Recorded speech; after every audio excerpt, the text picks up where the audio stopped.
I'm Ken Byallen. Uh, I'm a Dharma successor of Bernie Glassman's. Uh, and,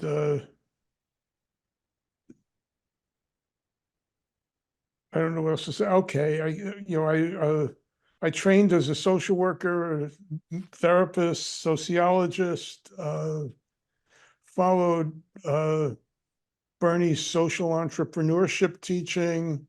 Uh, and in my second career, we started 4 charter schools on Staten Island, which fully integrated kids who were living with emotional challenges. Uh, I was a late bloomer. Uh, I discovered Zen when I was 16 years old, Wow. uh, but it took me 30 years or so before I was able to sit regularly. Uh, so and I'm very grateful to have made it to 80. Bernie didn't quite. Bernie died just a couple of months before his 80th birthday. Uh, and I think you can ask us anything you want. We may not know much in the way of answers. We may be able to share some experience. Uh, I'm married, live on Staten Island. My daughter's going to turn 26. I'm retired now and writing. I don't know what else to tell you about me. That's my intro. Duncan, take it away. Yeah. I am Duncan Shoko Roshi Sings Alone. All those things. I come from a very different kind of background. I have 2 lineages. Uh, Native American is where I come from. That's my spiritual basis. And I spent 7 years in pretty intensive training with George White Wolf.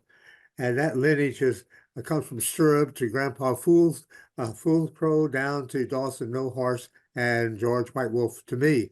Uh, and then on the other side, Bernie is one back, and my Dharma succession came from Roshi Genki Khan, who has become over the years a very dear friend. Uh, I came to Zen late because I spent 7 years of intensive training in Native American ceremonies. Although it wasn't like going to school. I mean, you do the ceremonies until you learn them. And I was doing all of the women's sweat lodges at George White Wolf's place, and generally one sweat every time we met of men, because there were so many men that they couldn't get into his lodge. So I had a lot of training in sweat lodges. We were doing, I was doing sometimes like 6 a week, which is a lot. Uh, anyway, that's where I came from, out of a long time of training in Lakota ceremony. And then when I finished with White Wolf, he sent me off to set up my own community in Southern Maryland. And my wife and I had a large intertribal community there that we ran for 20 years, running 2 sweat lodges at one time. She was running one and I was running one. And my wife is not part of Zen. She never felt called to make the change. She's known among our people as Buffalo Woman, and because she is strong and like a buffalo, a power to be reckoned with. Uh, and what happened with me, my Zen thing started years ago when Bernie had that, I don't really call it a monastery or a school out in Western Massachusetts. I, Genki was running the school, and I got invited to go out there and do a native spirituality thing. Uh, and it was super well received, and people became interested in what I had to say, because our native way is so in sync with Zen. And so I ultimately I was doing so much teaching and talking, I became part of Zen. And because I had a divinity school education and theology and all that stuff, I was invited to be a priest, and then invited to establish Red Path Zen, which is a practice path within the Zen Garland order, which is my order. And here I am. I finally have retired, and I have a successor who is a perfect person for our way of doing things. And I'm very happy as a native, let's say, Red Path Native American Zen practitioner within the Zen Garland order. So that's my story.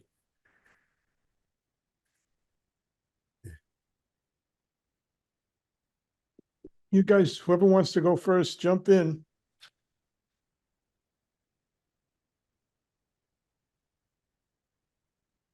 I'll jump in. I've got a question. Is it okay? Is this when we ask questions?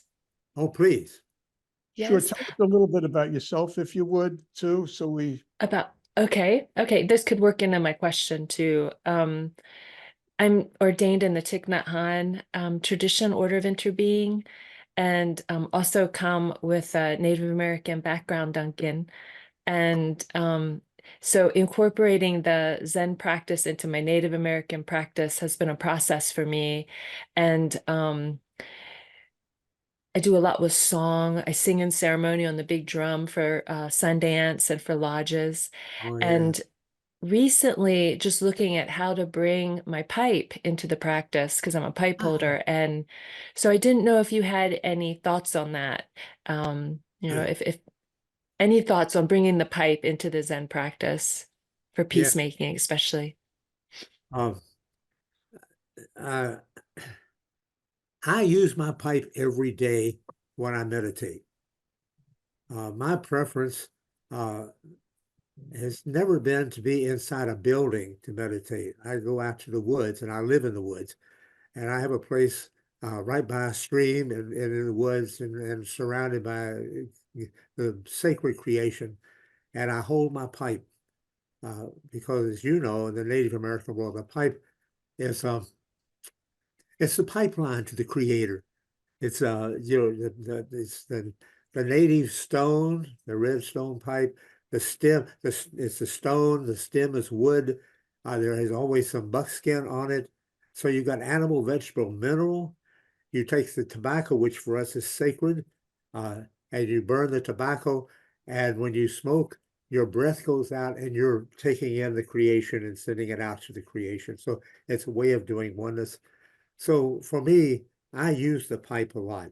Uh, I've written a book. It's finished, uh, in which I talk about the pipe, but it will not be published because I don't want it out in the general public because I don't want people going buying pipes and saying, "Boy, I'm going to be an Indian Zen person," without having the training for it because you need to know how to use the pipe correctly. And so anyway, it's big for me. By the way, if you've been to Sundance, you have seen courage and spirituality in action.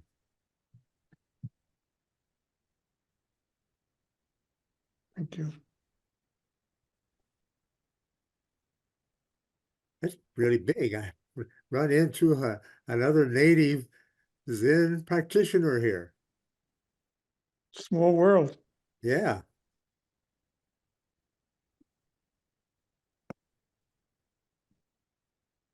I'm not sure how many of us are in this meeting, so I'll just start. I'm Glenn, and I'm located in, it's afternoon over here. I'm located in the Netherlands. And I'm well, I was ordained as a bodhisattva in the Soto Zen school here in Amsterdam. And I'm now a Swedenborgian minister, also ordained, of course. And I have this both. The meditation is part of my daily practice, and I also really, it took me a long while to get that into my daily practice. I think not 30 years, but it must have been 20 that I meditated, and now I do it every day. And It's my, well, one of my, I sail on life based on my meditation. If I wouldn't have it, it would be terrible in my opinion. And I'm here in this meeting because I'm still trying to see how I can best integrate, let's say, Swedenborg teachings with Zen practice, but also let's say, the social manifestation of both. So I looked at the website several times and read the most of the information. And I thought, let's get us to a kind of personal introduction. So that's why I'm here. I'm 54 years old, if it matters. Well, I live in Amsterdam and I have a daughter of 19. And my, let's say, professional background is within the software world. I can program, but I'm more comfortable writing use cases and work with programmers in Scrum settings to develop. So that's my background. Thank you. I'll tell you a story from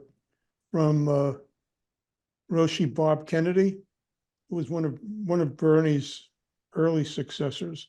Bob's a Jesuit priest, and he started his Zen study. He was pretty young, I guess, with Yamada Roshi in Japan. And I think Yamada sensed that Bob was having some kind of, like identity anxiety, doing this Buddhist practice as a Catholic priest. So Yamada told him not to worry. This Zen practice isn't going to make you a Buddhist. It's going to make you a better Catholic. Yeah, I recognize this kind of anxiety. The luck is that David Loy and also Suzuki was not a practitioner, but they wrote about Swedenborg and Zen, so there's some kind of connection. But indeed, I feel this anxiety somewhere. Yes. So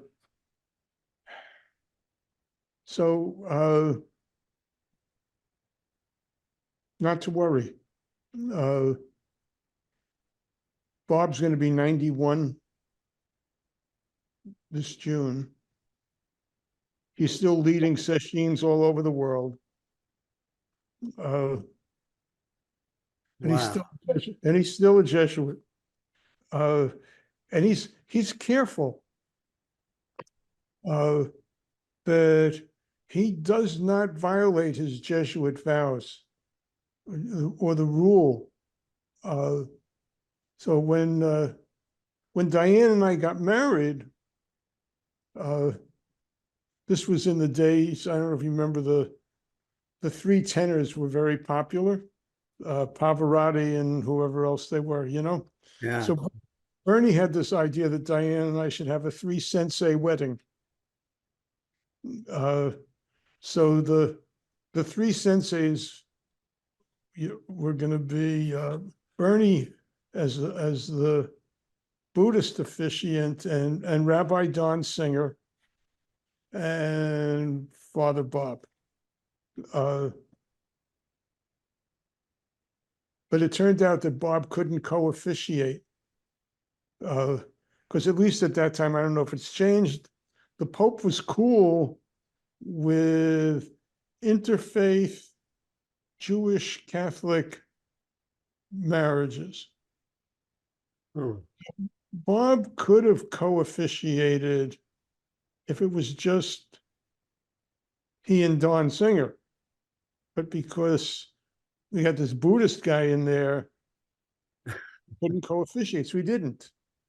But he served as master of ceremonies, So he was he was part of we still had our 3 sensei wedding. You know, there's a footnote that says only 2 of them actually officiated, but it was a 3 sensei wedding. But Bob is scrupulous.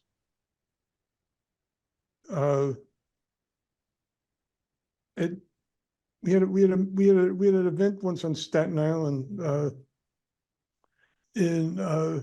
which was like a colloquium. Public was invited. It was really a kind of a discussion about interfaith practice with Bernie and Bob. And they decided, I think during that discussion, that they weren't going to talk about interfaith anymore. Talk about multi-faith. Good. When they talked about interfaith, people started to think like they were, somehow merging 2 different practices rather than maintaining 2 different practices as distinct. Wonderful. So like when Bob does the sesshin, every evening during sesshin, after the final sitting period, there's a mass. Not everybody has to participate. That's voluntary, Mm. You don't want any part of that, you can go to sleep, The two most beautiful masses that I've ever been to were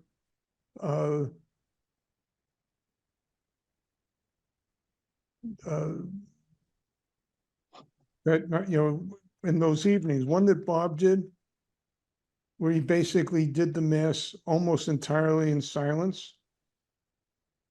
And then there's the other was done by another one of his successors, Michael Halloran, who is a priest, also Catholic priest, and he's now a parish priest. But for many years, he was a member of that order that chants all those Gregorian chants thing. I don't know if it's beautiful stuff. Uh-huh. And he chanted the whole mass. It was in the Zendo. It was gorgeous. That's wonderful. So multi-faith. Mhm. Yes. Yeah. I like that multi-faith because we have been very careful in red path, practice path within Zen, and we're not doing the same thing. The red path is pure ceremonies that are done exactly the right way, and they're something additive for any Zen folk who find that kind of ceremony helpful in getting into a spiritual space. But it is not Zen, and Zen is not Native American. So it's a red path. Yes.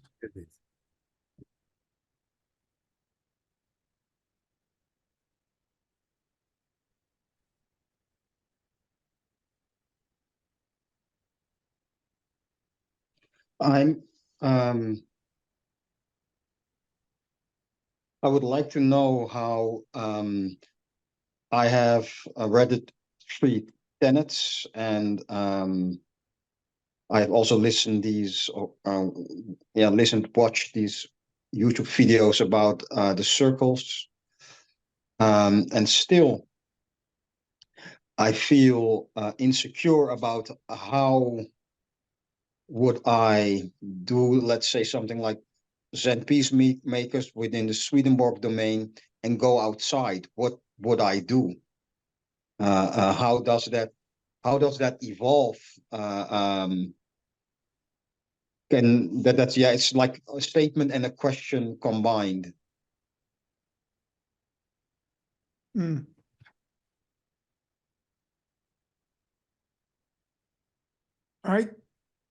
I can't speak to the Swedenborg part of the question. The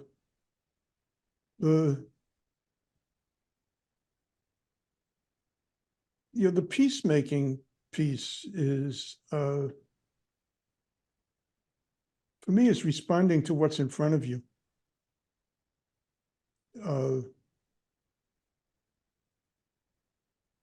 What can you do?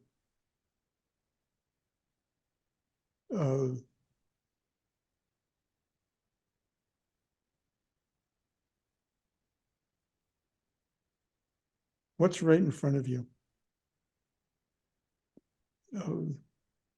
People get sometimes overwhelmed by all the horror that's going on someplace else in the world.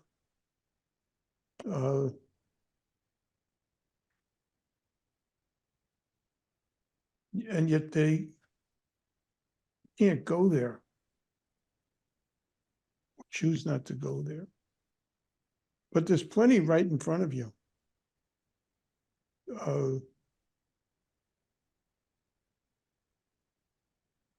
Yeah. And what Bernie always emphasized, although it's hard to get, it's easy to say it intellectually, it's hard to quite get it, but when you really appreciate the oneness of life,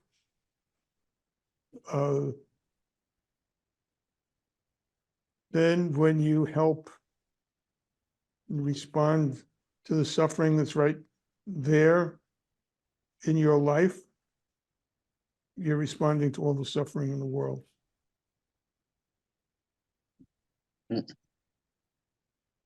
And I wonder, hello, my name is Khalem, and I wonder, Glenn, I don't know if this responds to your statement and your question, but before COVID, my work was playing flutes in the hospitals for people. And when I pick up a flute, I'm not a Zen practitioner. I'm not, from my family history, I'm not Jewish. I'm there in the presence of sound, soothing sound to offer to someone who's in the hospital. That's my responsibility, I guess, that I've taken on. So I don't think in terms of any training other than the wish to bring the soothing quality of this sound to people in their rooms in the hospital. And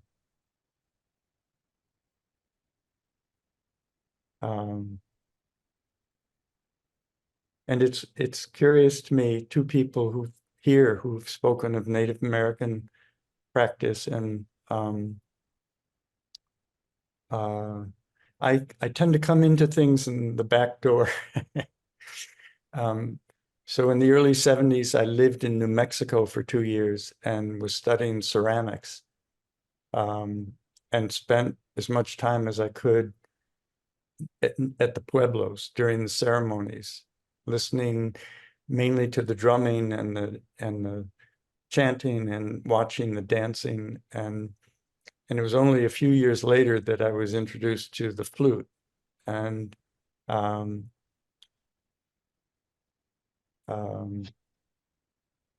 I have this belief, which may just be an idea, just an intellectual thing, but it feels deeper than that, that flutes arrive and arise out of the ground and the culture that they're born into. And so that a Native American style flute for me is teaching me about the land where I live and the history. It's interesting that sometimes people will have said to me, gee, the flute sounds a bit melancholy. It's part of the history. And so I come to a flute, whether it's Native American or bansuri from India or the Japanese shakuhachi, the West African tambeen.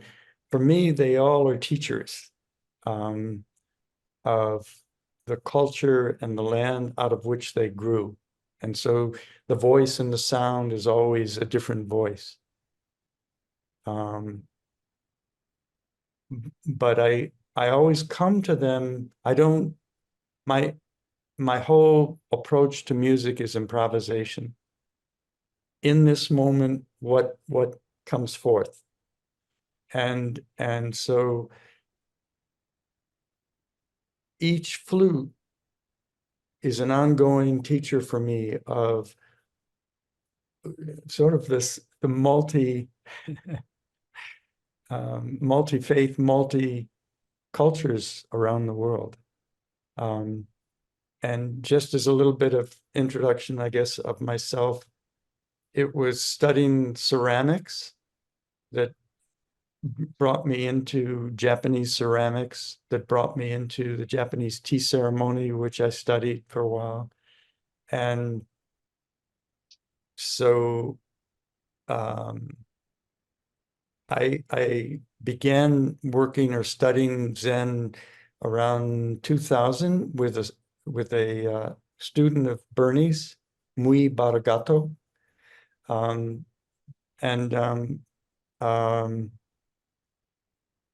And then after going through Jukai studies, and we had a very, very intimate small zendo near where I live in the Hudson River Valley area. Mui came in one day to the zendo with Margaret and said, well, we've decided to move to Maine. And so they did. And the small sangha that we had dissipated. It just, people kind of either chose not to or didn't know how to continue. So my practice went into years of working as a potter and then working with children with autism and other developmental disabilities. And all of that led me to this decision that in the 21st century,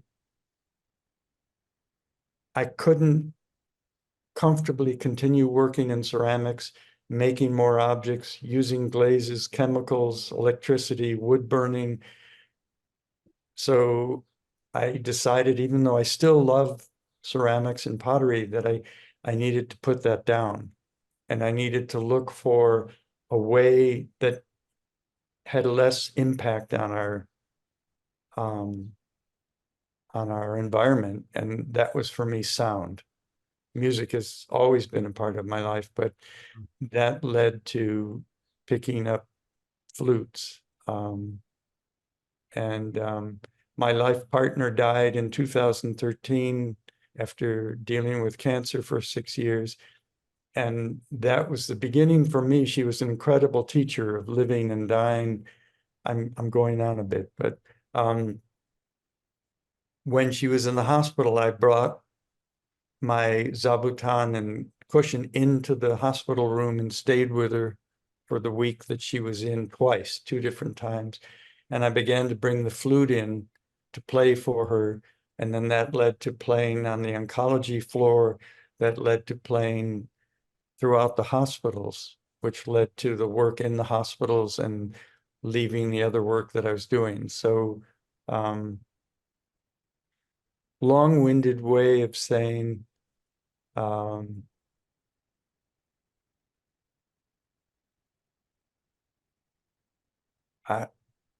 a way, it feels like a blessing. When I'm just beginning to learn the shakuhachi, which to me technically is the most challenging flute that I've met. And when I pick up the shakuhachi and begin to breathe and begin to blow, searching for the sound, again, it's like all other things fall away. You know, I'm not a Zen practitioner. I'm not a Buddhist. I'm not Jewish. I'm not even male or female. Things fall away, and it's that falling into music. It's falling into the sound that if possible, I can offer to another as a soothing, for me, it's like medicine. So thank you. I also love storytelling, so it, anyhow, thank you. Oh, I'm sorry. Halem was Mui's gift during Jukai. It's a Hebrew word that in English means the dreamer. And when Mui gave me the name, he went like this and said, "And act. Don't just dream." Uh-huh. So I've been living with Halem as another teacher. Thank you.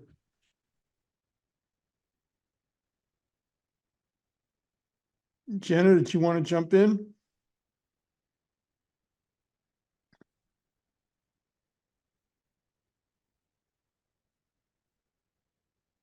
No? Uh,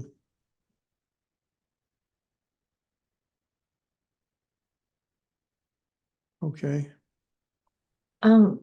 Could, is audio okay? Yes. Yeah. Okay, yeah, okay.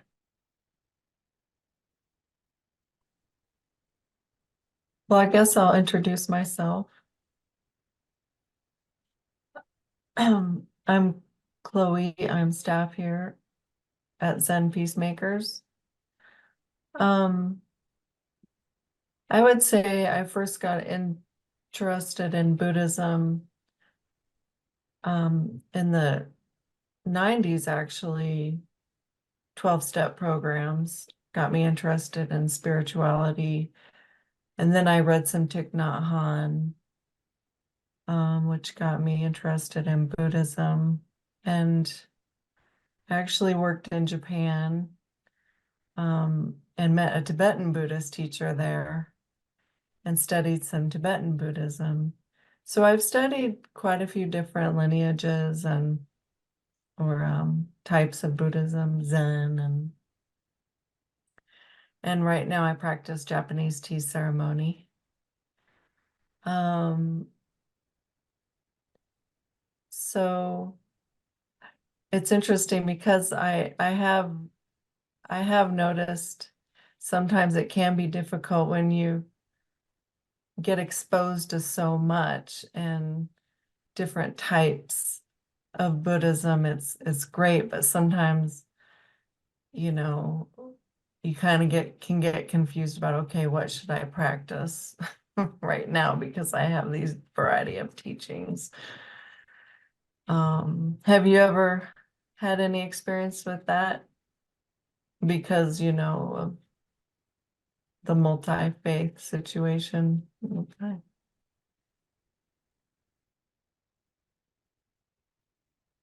I think you have to, well, you know Lex Hickson's story. Lex is the successor of Bernie's. He was a great student of multiple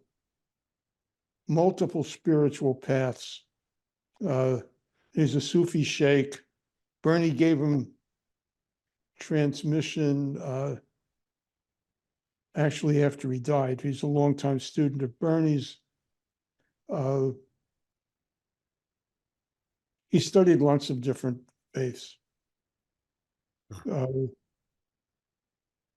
know, so he prepared for and went through the bar mitzvah, did everything. But he did them one at a time. And in each one, he committed to a teacher and went through the practice. Duncan talked about it too. You know, that's there's a surrender involved Uh-huh.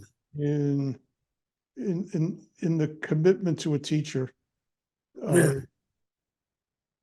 which is very, very important piece for me in I wouldn't say I've gotten that I've escaped from my ego. I'm still carrying my ego very much with me. But the surrender to the teacher really shifts things. It gets you out of that moment, that feeling like you have a menu of all different spiritual practices, and you're sitting in the restaurant and you're picking what you feel like eating today.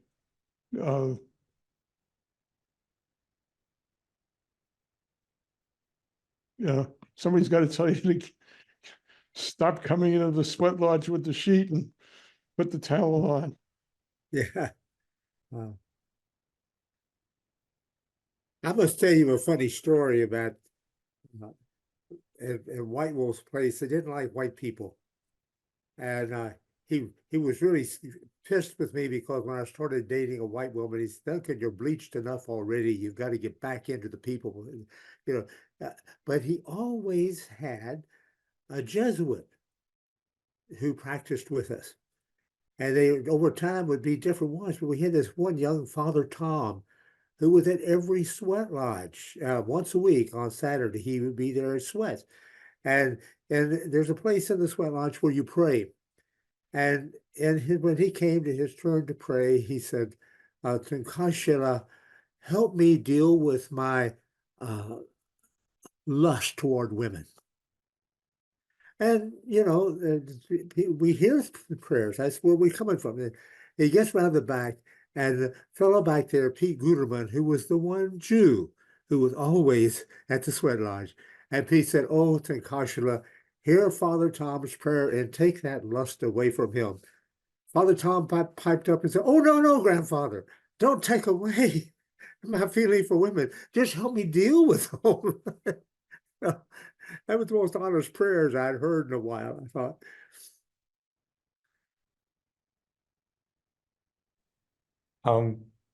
I love that story. And if people are familiar, there's a poet who recently died, David Budbill. And he and his wife lived on a mountainside in Vermont, very much in the tradition of the hermit. And though he enjoyed people, but they chose a very kind of solitary lifestyle. And his last two collections of poems, one's called While We Still Have Feet, and the other is Tumbling Toward the End. And he really genuinely, for me, just so beautifully, honestly, simply explores growing older, the changes in his body, the discomforts, the limitations, and the awareness that certain things, certain activities would slowly become too difficult for him. The chopping of wood and building wood piles for the winter. And he also has a wonderful poem, similar, Duncan, to your story, where he's dealing with certain very human feelings and desires. And there's a poem, I don't have it taken in yet, but it essentially he's saying, yes, I have these desires, I have these challenges in my life. And but he ends the poem with, but don't take them away yet. Right, not yet. Not yet.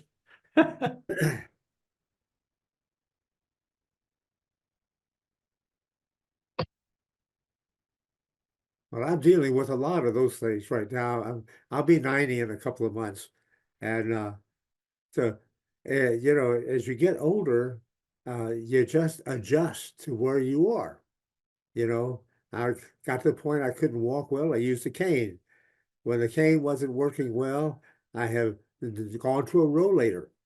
I also have an electric wheelchair that I can use outdoors, which is a load of fun.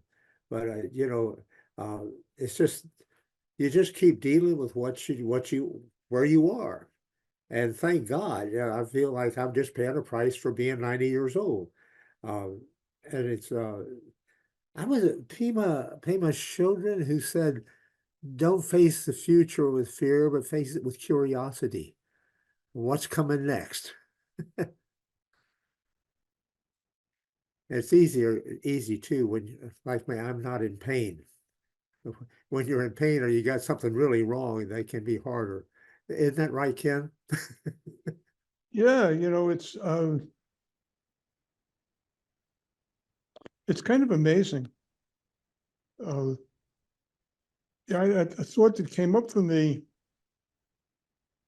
I think, you just reminded me again, it's like of getting older. It brought me back to Glenn's question. Like, what do you do? And I don't know if you guys know this, but in Bernie's first version of the 3 tenets, the 3rd tenet was healing ourselves and others,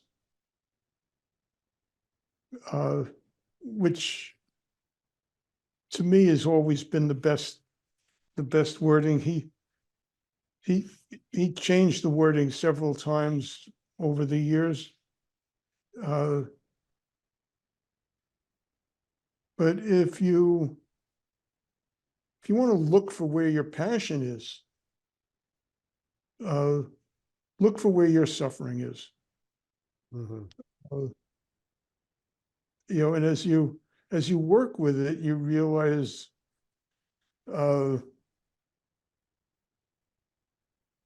one, that you're not the only one who's suffering with whatever it is you're suffering. Like Duncan and I aren't the only old people in the world. Uh, uh, Just the 2 most important ones. but it's as you learn how to heal, and you realize the oneness, you share the healing. Yeah. You share what you're learning. And you don't have to wait until you're a master, whatever the hell that means. You share what you're, you know, I found a new programming trick or a new way to get a sound out of the flute. Share it with other people. You share it with other people who are struggling. It's in the Japanese Zen tradition. That's the practice of sharing the merit. We do a meditation to generate some merit, right? But you give it away right away at the end. We dedicate this merit. You never say, I'm going to put this merit in the bank, so I may need it tomorrow. Lots right away. If you hold on to it, you got to give it away right away. May I respond, Chloe, to your question? I'm sure. It's been quite a journey with improvisation, and when I'm alone, I can pick up a flute, whatever key it might be in, whatever the sound, the voice of that flute, and I can improvise with it. It takes me on a journey.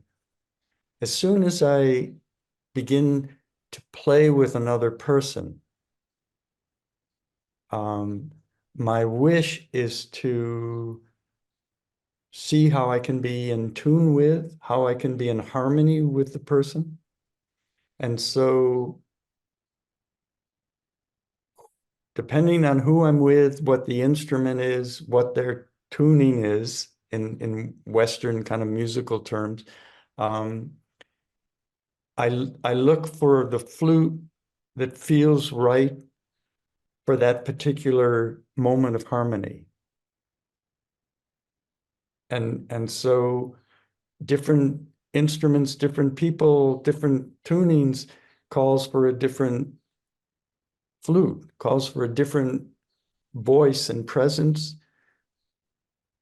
I think for me, the link that's consistent is the breath.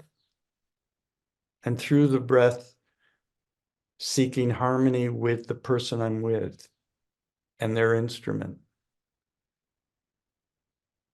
I don't know if that sort of metaphorically approaches your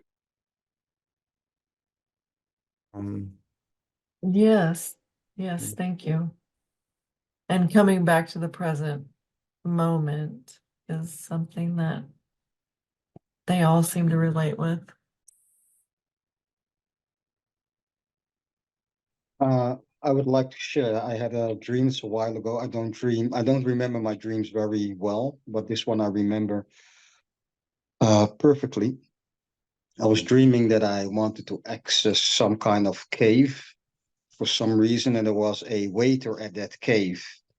And that waiter said, "Take off your rucksack." I said, "Why? All my knowledge is in there." He said, "You don't need it here." And I said, "Well, why do I have it?" He said, "Get in, and when you come back, you'll know." And I still remember the dream. I don't know the significance still, but I just wanted to share that because I feel like it connects to the different things we heard. Um, um, I wanted to get in there with all my knowledge to find something probably. And to get there, I needed to leave my rucksack. And it was terrifying because all my knowledge, what do I do with it? Why do I have it? So, and then the dream ended. So I didn't go in. It was just that, what I just shared.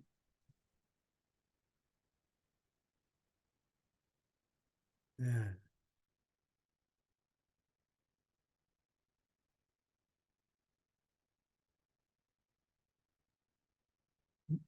I'm new to the Zen Peacemaker order. I'm in the current training group along with Carla, I think. And for me, Glenn, you just described the three tenets in your dream of not knowing, bearing witness, and out of that arising a loving action. That was a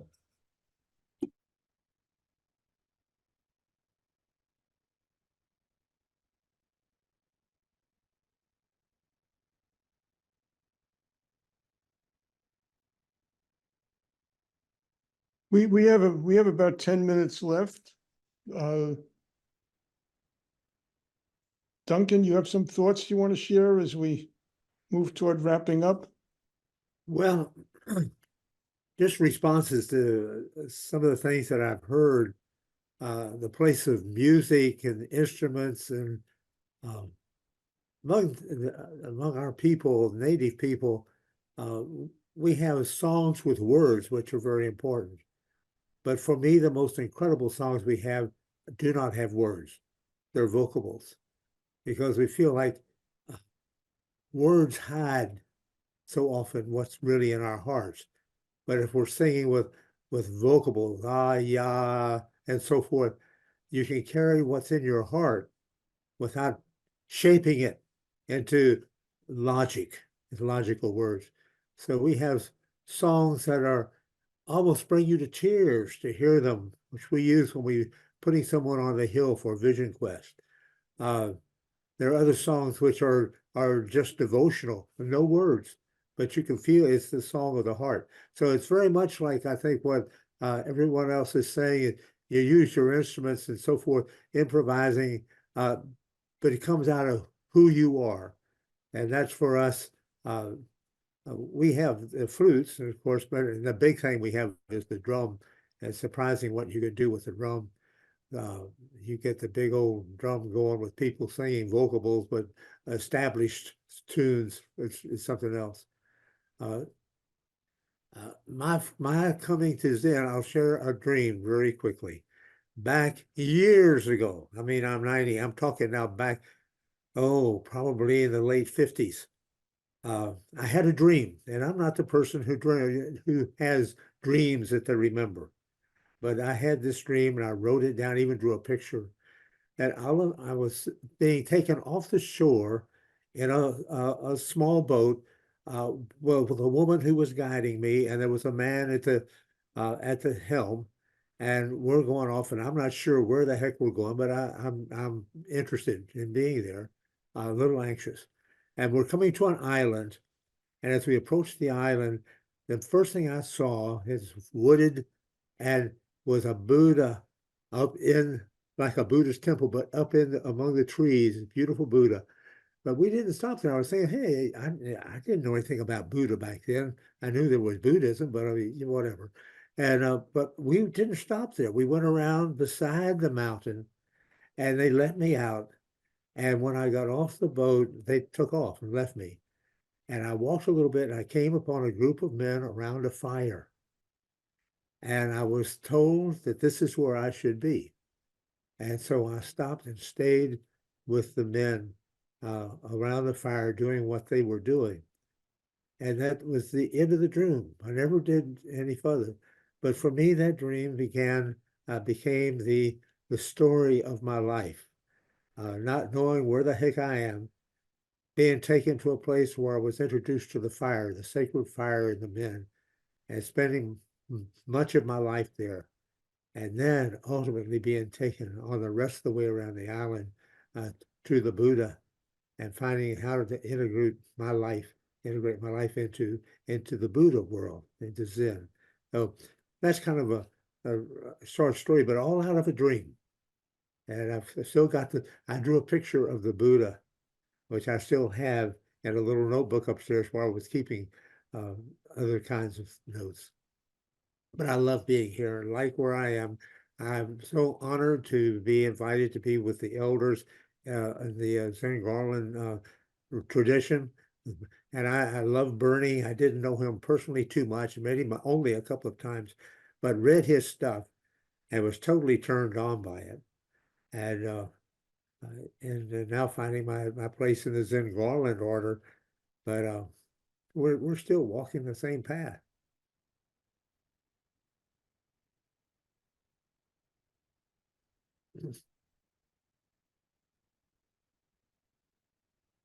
I think I've shared all the wisdom I have in my whole mind.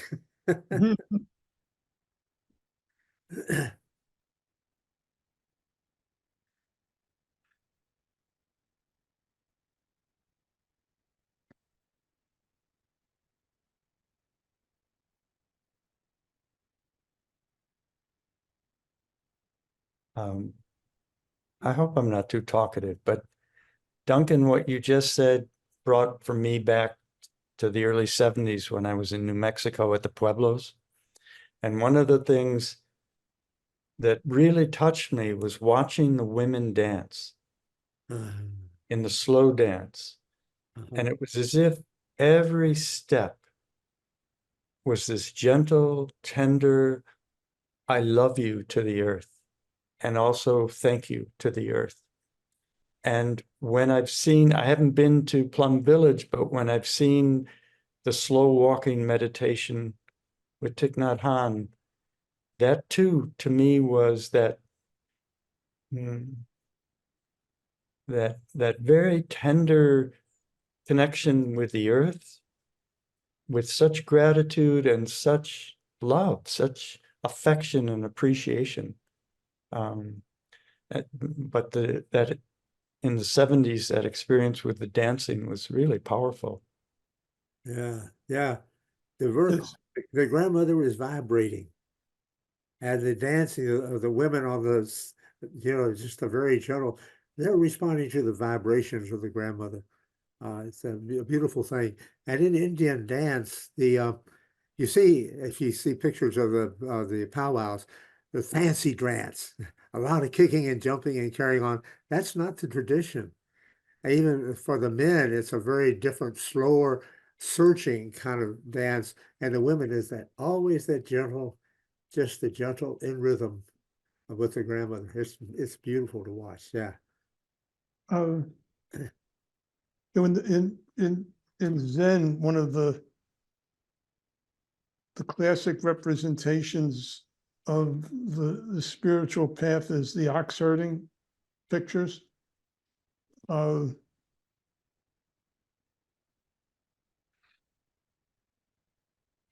I think, when we see somebody like those dancers that you saw, that's maybe our first glimpse of the ox.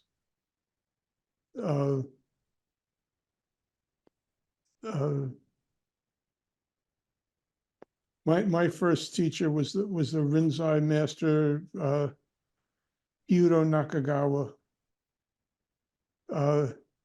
And when I saw him the first time, he was sitting in the zendo, waiting for people to come in for the sesshin. He never did this formal entry kind of thing. He was always the first one there. But I had never seen anybody sit so still Mm. without, like without any effort, like there was no, he wasn't hanging on tight in order to sit still. Yeah. And I saw him and I thought, oh, it was like a glimpse of the ox. I want some of that. Uh,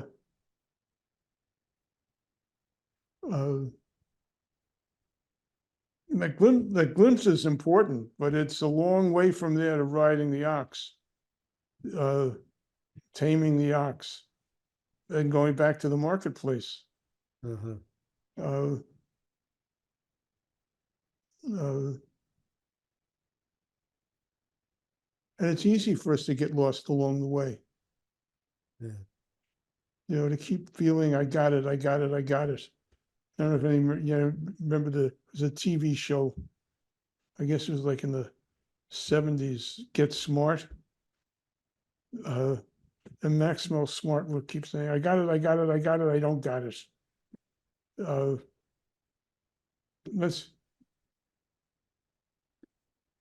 I've had that experience over and over again.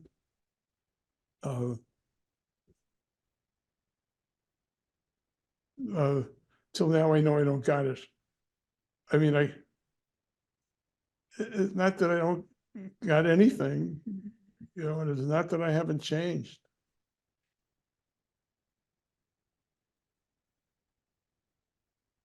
But for years it took a teacher to pull the rug out from under me Uh, because I didn't have it.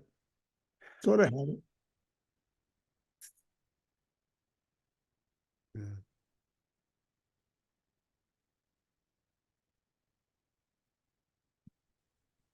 Thank you, Ken. It looks like we're at the end of our time. Would you like to say some concluding remarks? Well, thank you all for coming. It is so good to be here with you and with Duncan. We have a strong connection, I think. Duncan, probably through Genki.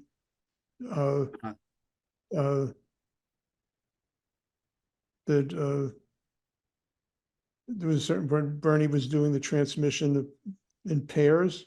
And he had a bunch of people. I guess he hadn't done any transmissions for a long time after Jishu died. And he had a bunch of us queued up, I guess. And Genki and I were first in line. So we spent months pretty intensively together in the final preparation kind of for the transmission.